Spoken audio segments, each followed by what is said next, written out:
केजरीवाल पे, मोदी जी पे, एक ने गंगा के नाम पे लोगों को बेवकूफ़ बनाया, एक ने यमुना के नाम पे बनाया। लाखों करोड़ रुपए के फंड बना दिए, उस करोड़ों रुपए के फंड पे लोगों ने जो इनको चंदा दिया इन्होंने हड़प लिया। आज यही तो देश के लोग बेवकूफ़ भी हैं, किसी तरफ लेख के लोग बेवकूफ़ भी हैं, जिनको हम अंधभक्त कैटेगरी कहते हैं, जो सिर्फ धर्म के नाम पे बढ़ चुके हैं। आज देश सिर्फ और सिर्फ संविधान से चलेगा, ये बात आपको बहुत जल्दी समझने की जरूरत है और जनता को भी समझने की जरूरत है। 6 साल पहले तक हाउ हाउ हाउ हाउ खाता था, आज इसे खांसी के नाम पे एक इतने सभी कड़ नहीं उठता इसके गले के अंदर। क्यों, कहाँ गई वो खांसी? कमीज इसकी बाहर होती थी ऐसे करके, ऐसे कमीज बाहर होती थी, आज ऐसे करके एकदम सूट बूट में आता है और लोगों को बेवकूफ़ बनाता है। 5 रुपए का पेन रखता था, वो 5 रुपए का कम 5,000 रुपए के पेन में बदल गया, किसी को पता नहीं लगा। के खाते में गया 5 इलेक्शन कहाँ लड़ रहा है वो?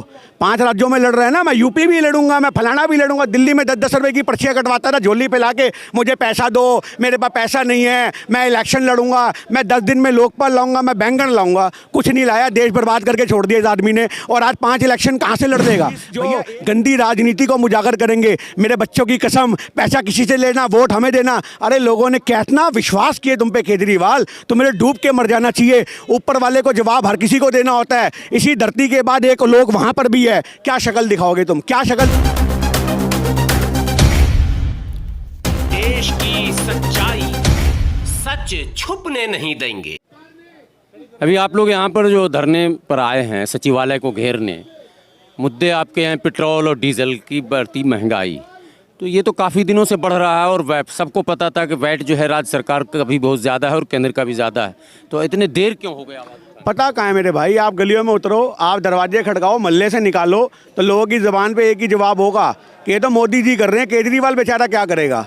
उनको यही नहीं पता लोगों को, दिल्ली की जनता को, कि 25 से 30 रुपए जो वैट है वो केजरीवाल लगा रहा है। जनता भ्रमित है, जनता सोचती है कि केंद्र के हाथ में पेट्रोल का रेट होता है और वो मोदी सरकार बढ़ा रहे हैं। उनको, जनता को बिल्कुल नहीं पता कि राज्य सरकारों की भी बहुत बड़ी भूमिका होती है, जिस भूमिका को हम खत्म करने के लिए यहाँ पे पहुंचे हैं। तो शर्म आनी चाहिए भाजपा वालों को, जो खुद 30 रुपए वैट लगा रहे हैं, पेट्रोल पे टैक्स लगा रहे हैं, वो तुम आवाज़ उठा रहे हो। अरे ये दोहरी राजनीति से तो दिल्ली की जनता को अवेयर करना है। अभी मैं आपको एक बड़ा अच्छा उदाहरण देता हूँ। छठ पूजा के दौरान हमारे वहाँ के जो MP हैं, MLA हैं, एक तरफ MP कह रहा है कि ये केजरीवाल हमें ये छठ पूजा मनाने नहीं दे रहे, हम इसका विरोध करेंगे। हम जाकर के छठ के मैदान में जाकर के हरी झंडी दिखाएंगे कि यहाँ छठ पूजा होके रहेगी। और दूसरी तरफ आपकी पालम विधानसभा के अंदर के जो MLA हैं वो धरने पे बैठते हैं, ये कहते हुए कि बीजेपी वाले छठ पूजा के मैदान को क्षतिग्रस्त कर रहे हैं, तोड़ रहे हैं, हमें मनाने नहीं दे रहे। अब आप ये छोटी सी बात बताइए, एक तरफ तो दिल्ली वाली केजरीवाल सरकार कहती है कि हम छठ मनाना चाहते हैं, दूसरी तरफ बीजेपी कहती है मनाना चाहते हैं, पर दोनों एक दूसरे का विरोध कर रहे हैं कि ये हमें नहीं बनाने दे रहे,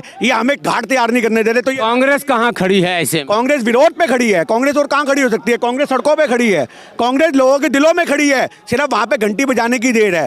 कांग्रेस पार्टी ने जितना काम देश के लिए किया है, आज भी जिन छठ घाटों में ये सफाइयां करा रहे हैं ना, उन छठ घाट को आप अगर देखोगे नंबर प्लेट तो लिखा होगा पूर्व सांसद इसने बनवाया, उसने बनवाया, इस MLA ने बनवाया, उस MLA ने बनवाया। इन्होंने क्या बनवाया? इन्होंने लोगों को बेवकूफ बनवाया, इन्होंने वहां पे झाड़ू तक नहीं लगवाया। ये है केजरीवाल सरकार और ये है मोदी सरकार। छठ घाट बनाने वाली कौन? कांग्रेस। और उसका आज समर्थन करने वाली कौन? कांग्रेस। ये तो वो लोग हैं जो कहते हैं कि दिल्ली के अंदर छठ नहीं बनेगी, दिल्ली के अंदर कोरोना फैल जाएगा, और खुद जब 6 लाख रुपए 6 करोड़ रुपए की दिल्ली में दिवाली की पूजा करता है तो हजारों आदमियों का समर्थन लेके केजरीवाल पहुंच जाता है। इसको शर्म आनी चाहिए। जो कल तक 6 साल पहले तक हाउ हाउ हाउ हाउ खाता था, आज इसे खांसी के नाम पे एक इतने सभी कड़ नहीं उठता इसके गले के अंदर। क्यों, कहाँ गई वो खांसी? कमीज इसकी बाहर होती थी ऐसे करके, ऐसे कमीज बाहर होती थी, आज ऐसे करके एकदम सूट बूट में आता है और लोगों को बेवकूफ़ बनाता है। 5 रुपए का पेन रखता था, वो 5 रुपए का कम 5,000 रुपए के पेन में बदल गया, किसी को पता नहीं लगा। इस जो गंदी राजनीति को हम उजागर करेंगे,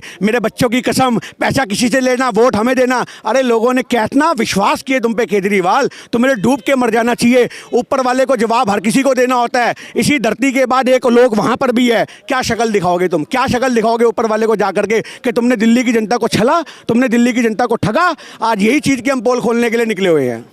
आपको लगता नहीं कि यमुना सफाई के नाम पर भी बेवकूफ़ बनाया गया? आज जो छठ में लोग डुबकी लगाएंगे, पूरा जल प्रदूषित है और तो जहर को ग्रहण कर रहे हैं लोग आस्था के नाम पर। मैं उन लोगों से भी निवेदन करता हूं कि मेरे भाई, इससे बढ़िया घर के अंदर एक छोटा सा टब ले लो, अपना आप प्लास्टिक का जो टब होता है उसमें खड़े होकर आप सूर्य को जो अर्चना देते हो वो दे लो। आप इस गंदे अमोनिया के जहर में क्यों कूद रहे हो? आस्था के नाम पे बीमारियां घर लेके जा रहे हो, बीमारियों का घर बन चुका है। आज यमुना को नाले में तब्दील कर दिया गया है और उसके ऊपर झाग तो ऐसे लग रही है पता नहीं कितने हजारों शैम्पू उसमें घोल दिए गए हो। यमुना सफाई के नाम पर जो इतने फंड बनाए गए वो सब कहाँ चला गया? वो केजरीवाल के खाते में गया। 5 इलेक्शन कहाँ लड़ रहा है वो? 5 राज्यों में लड़ रहा है ना। मैं यूपी भी लड़ूंगा, मैं फलाना भी लड़ूंगा। दिल्ली में 10-10 रुपए की पर्चियाँ कटवाता था झोली पे लाके, मुझे पैसा दो, मेरे पास पैसा नहीं है, मैं इलेक्शन लड़ूंगा, मैं 10 दिन में लोकपाल लाऊंगा, मैं बैंगन लाऊंगा। कुछ नहीं लाया, देश बर्बाद करके छोड़ दिया इस आदमी ने। और आज 5 इलेक्शन कहाँ से लड़ लेगा भैया? एक MCD का इलेक्शन होता है ना, एक MCD का 20 से 25 लाख रुपए का बैठता है। ये तो विधायक के इलेक्शन लड़वा रहा है और वो भी 400 सीटों पर। आप ये बात बताइए। श्री रविशंकर एक कार्यक्रम किए थे इसी यमुना के तट पर, तो उन पर जो है दंड लग गया था करोड़ों रुपए का। यमुना NGT ने लगाया था कि यमुना प्रदूषित आप कर रहे हैं। आज पूरा यमुना प्रदूषित है, किस पर दंड लगना चाहिए? केजरीवाल पे, मोदी जी पे। एक ने गंगा के नाम पे लोगों को बेवकूफ़ बनाया, एक ने यमुना के नाम पे बनाया। लाखों करोड़ रुपए के फंड बना दिए, उस करोड़ों रुपए के फंड पे लोगों ने जो इनको चंदा दिया इन्होंने हड़प लिया। आज यही तो देश के लोग बेवकूफ़ भी हैं, किसी तरफ लेख के लोग बेवकूफ़ भी हैं जिनको हम अंधभक्त कैटेगरी कहते हैं, जो सिर्फ धर्म के नाम पे बढ़ चुके हैं। आज देश सिर्फ और सिर्फ संविधान से चलेगा, ये बात आपको बहुत जल्दी समझने की जरूरत है और जनता को भी समझने की जरूरत है। धर्म के नाम पे बरगराने की जरूरत नहीं है आज देश की जनता को। आज हमारा देश जिस ऊंचाइयों पे पहुंच रहा था, मोदी जी ने तो बिल्कुल ही खींच के नीचे ले आए। कांग्रेस के टाइम में आसमान में उड़ती हुई पतंग था हिंदुस्तान, आज कटी हुई पतंग बन चुका है, कोई इस डाल पे कोई उस डाल पे। ये है हिंदुस्तान। ये हिंदुस्तान की गड्ढिया सूरत बनाने वाले केजरीवाल और मोदी जी हैं। और केजरीवाल के संगी होने का कितना प्रूफ चाहिए? मैं आपको एग्जांपल लेता हूं। बीजेपी का अपना वोट बैंक है 40% का, याद रखना। वो हिंदू तत्व के नाम पे है। उनके कपड़े बिक जाएं, उनके भांडे बिक जाएं, वो सड़क पे बैठ जाए, उन्होंने वोट बीजेपी को देना है। वो 40% फिक्स वोट बैंक है। जो 60% वोट बैंक था वो किसका था? वो कांग्रेस का था, रेडी वालों, पटरी वालों का। केजरीवाल ने उसमें भांजी मारी। अब मैं आपको समझाता हूं, अगर सिर्फ कांग्रेस और बीजेपी लड़ती तो क्या होता? अगर बीजेपी को एक तरफा 40% वोट भी पड़ते तो भी 60% किसको पड़ता? कांग्रेस को। सरकार किसकी बनती? कांग्रेस की। आज उस 60% वोट बैंक पे अटैक कर दिया। कैसे कर दिया? केजरीवाल घुस गया, ओवैसी को घुसेड़ दिया कि तू मुसलमानों का वोट बैंक काट, गरीब आदमियों का वोट बैंक कौन काटेगा? केजरीवाल काटेगा। वो 60% वोट बैंक 3 भागों में बढ़ गया। कांग्रेस को क्या मिला? 25%। बाकी 15% ओवैसी ले गया, 20-25% केजरीवाल ले गया। कांग्रेस की सरकार इसलिए बन नहीं पा रही। सबसे बड़ी बात ये हो रही है, ये लोगों को समझने की जरूरत है। तुम एक मजबूत पार्टी जो नेशनल पार्टी है, केजरीवाल अगले 50 साल तक भी देश के अंदर रूल नहीं कर सकता नेशनल पार्टी के तौर पर। आज जो है ये चीज़ उसको समझने की जरूरत है। अगर तू देश के साथ होता ना तो तू कांग्रेस के वोट बैंक काटने का काम ना करता। ये चीज़ जनता को समझने की जरूरत है। कहा जाता है कि भारतीय जनता पार्टी की सरकार आने के बाद जो खतरे में हिंदू था, कांग्रेस की सरकार में हिंदुत्व खतरे में था, वो खतरे से निकल गया। आपको क्या लगता है? देखो, हिंदू आज खतरे में है। आपने देखा 2002 दंगे देखे, आपको पता होगा उसका इतिहास। आप इसका इतिहास उठा के देखोगे ना बीजेपी का, इनका इतिहास आज़ादी के समय से दंगों का रहा है और हिंदू सबसे ज़्यादा खतरे में इन्हीं की सरकार में है। ये अपने 4 कार्यकर्ताओं को मरवाते हैं, मुसलमानों पे नाम डालते हैं, फिर उन मुसलमानों को पकड़ते हैं, उनकी लिंचिंग होती है, फिर वहाँ से मुसलमान उग्र होते हैं, वो हिंदुओं को मारते हैं। ये देश में दंगों का माहौल कौन पैदा कर रहा है? ये बीजेपी वाले। इनकी नफरत की राजनीति है। इस नफरत की राजनीति से देश को निजात सिर्फ कांग्रेस पार्टी दिला सकती है, क्योंकि कांग्रेस सभी धर्मों को साथ लेके चलने वाली पार्टी है। चाहे हिंदू हो, मुस्लिम हो, चाहे कोई दलित जाति का हो, किसी भी जाति, किसी भी धर्म का हो, कांग्रेस सबको साथ लेके चलती है। यहाँ आज 500 आदमी है ना, आप 500 आदमी में ब्यौरा निकाल लो। मैं सिख हूँ तो कोई मुसलमान है तो कोई हिंदू है। आज हम देश के लिए लड़ रहे हैं एक होकर के। समझ रहे हो बात? ये कांग्रेस पार्टी है जो सबको साथ लेकर के चलती है। इनकी सरकार में तो सांस लेते डर लगता है। आपको डर लगेगा, आप अपने माथे पे एक सर के ऊपर टोपी मुस्लिम लगा के, दाढ़ी बढ़ा के, मूंछ कटा के सड़क पे निकल के दिखा दो एरियो के अंदर, आपको ये नहीं पता लगेगा आप घर पहुंचोगे नहीं पहुंचोगे। समझ रहे हो बात? और कुछ मुसलमानों को, चैनल वालों को इन्होंने बैठा रखा 5-5 हज़ार रुपये में, जो मुसलमानों को भड़काने का काम करते हैं। आज ये हमारा देश जो है नफरत की तरफ डूब चुका है। इस नफरत से सिर्फ एक ही पार्टी है जो बाहर निकाल सकती है, जो प्यार में विश्वास रखती है, जो देश के धर्मों को आपस में जोड़ने का काम करती है, वो सिर्फ कांग्रेस पार्टी है।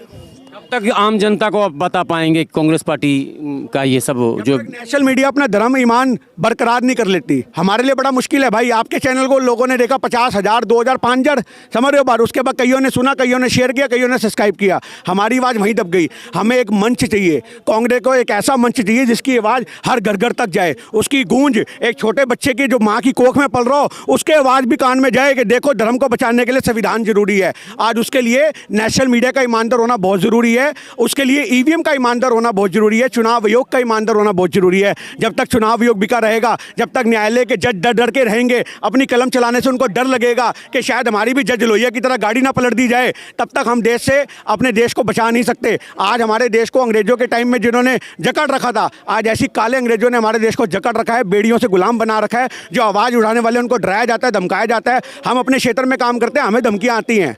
मैं उत्तम नगर रहता हूँ, उत्तम नगर के स्थानीय नेता हैं, वो मेरे को समझाते हैं, मास्टर जी क्या बात है, परिवार से प्यार नहीं है क्या? आप ये बात सोचो कि एक स्थानीय नेता जो एमसीडी इलेक्शन की तैयारियां कर रहे हैं, वो हमें डराएंगे, वो हमें धमकाएंगे। ये उनको हिम्मत किसने दी? ये हिम्मत दी नरेंद्र मोदी की घटिया सरकार ने, ये हिम्मत दी केजरीवाल की संघी सरकार ने। अपना नाम परिचय। जी, मेरा नाम गिन्नी सानी है, मैं नटवगढ़ जिले का मानव अधिकार विभाग का जिला अध्यक्ष हूँ।